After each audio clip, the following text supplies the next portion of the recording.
What is the fastest you have ever seen a new coworker get fired? A few years ago, I was running a small warehouse for an automotive parts company. Nothing glamorous, just racks of engine components, brake rotors, oil filters, you name it. Every quarter, we had to do a full inventory count. It was always a nightmare. Long hours, lots of bending and squinting at dusty labels, and trying to keep track of thousands of SKUs without losing your mind. That quarter, we were short-staffed. One of my guys had thrown out his back the week before, and another had just quit without notice, so I figured I'd bite the bullet and call in a temp from an agency we'd used once before. Not great, not terrible. They sent bodies. That's all I needed. Someone with 2 working eyes and a basic understanding of numbers. The guy showed up mid-morning. Looked like he was about 30, maybe older. Hard to tell because he had that worn-out, dehydrated look, like he'd been living off gas station food and sleeping in his clothes. The first red flag was the bright blue cast on his right forearm. Not just a little brace, but a full-on hard plaster cast, elbow to wrist. He saw me eyeing it and jumped in with, "Oh yeah, broke it last month, but I can still count with the other hand. No problem." I didn't have the energy to argue. I had crates of intake manifolds to sort, so I figured fine. He can at least write tallies or scan barcodes, whatever.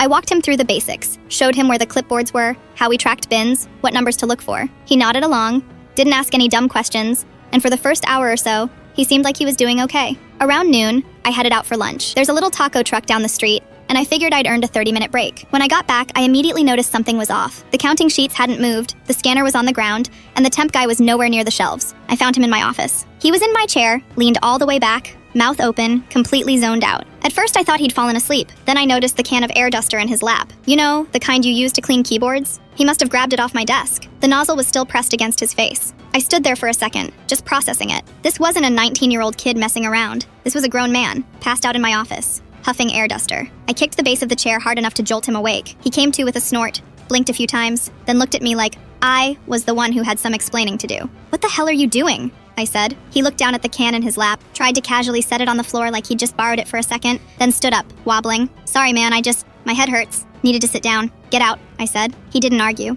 Picked up his backpack and walked straight out the front door like he'd done this before. And honestly, he probably had. I called the temp agency immediately, told them what happened. The woman on the line just sighed and said, "Okay, thank you. We'll send someone else tomorrow." I said, "Don't bother. We're done." And that was it. The guy was on site maybe 2.5 hours max. Managed to show up with a broken arm and still find a way to make things worse. After that, I just had the regular guys and myself work overtime to get the count done. Took longer, but at least nobody was passed out huffing chemicals in my damn office chair. Fastest firing I've ever done. Not even sure if you could call it a firing. More like an emergency extraction.